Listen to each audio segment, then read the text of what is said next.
Assalamualaikum warahmatullahi wabarakatuh.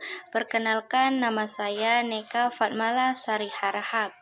Di sini saya akan menjelaskan ringkasan materi konsep dasar PKN. Ruang lingkup PKN. Ruang lingkup PKN itu terbagi menjadi 8. Yang pertama, persatuan dan kesatuan bangsa. Persatuan dan kesatuan bangsa meliputi hidup rukun dalam perbedaan, cinta lingkungan, kebanggaan sebagaimana Indonesia, keutuhan NKRI, dan bersikap positif. 2. Adanya norma.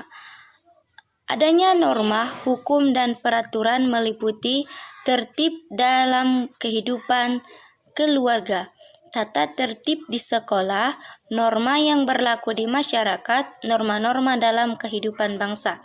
3. Hak asasi manusia.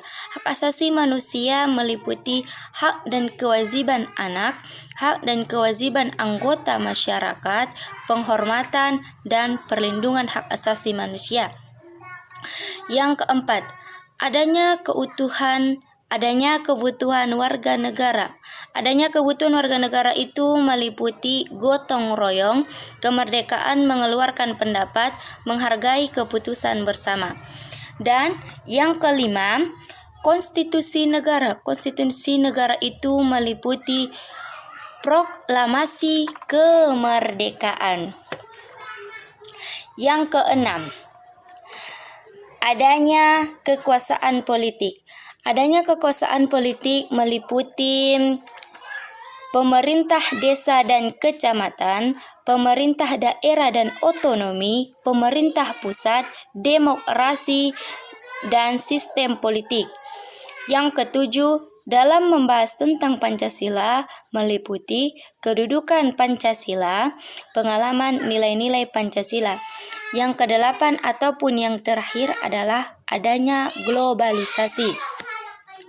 Selanjutnya, kita menuju ke dimensi-dimensi pembelajaran PKN. Sebelum kita menuju ke dimensi-dimensi pembelajaran PKN, terlebih dahulunya kita mengetahui apa yang dimaksud dengan dimensi. Dimensi adalah sebuah sistem yang mengukur gerak bebas. Dimensi pembelajaran dilaksanakan ketika proses pembelajaran dan penilaian. Maksudnya, ketika proses pembelajaran tidak hanya kita sebagai guru mengajarkan pengetahuan saja kepada peserta didik, tetapi harus diimbangi dengan sikap dan keterampilan. Dan di pembelajaran PKN banyak kita membahas materi tentang politik, walaupun secara khusus di SD tidak membahas tentang itu, tetapi pada dasarnya, materi tentang PKN adalah berhubungan dengan politik hukum.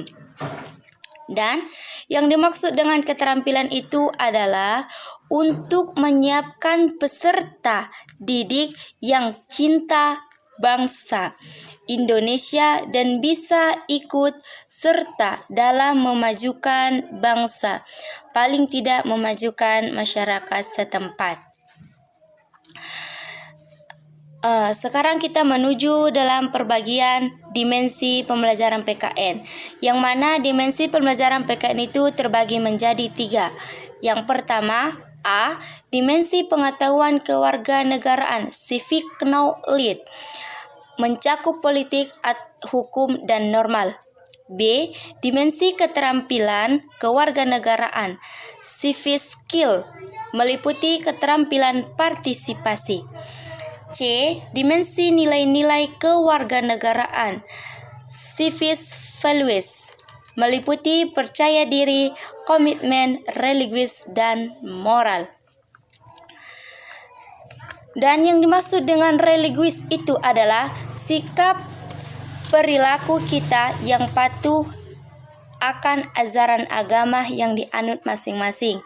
Contohnya, untuk agama Islam, ajaran kita disuruh untuk sholat, mengaji, dan lain-lain. Nah, itu harus kita lakukan dan dilaksanakan. Begitu juga dengan ajaran agama lain. apa yang disuruh atau dan apa ajaran agama masing-masing harus kita laksanakan.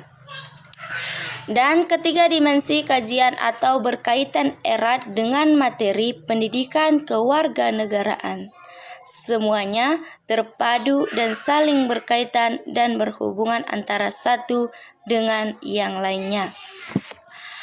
Cukup sekian yang bisa saya jelaskan dalam ringkasan saya. Kurang dan lebihnya saya mohon maaf. Wabillahi taufiq wal hidayah. Wassalamualaikum warahmatullahi wabarakatuh.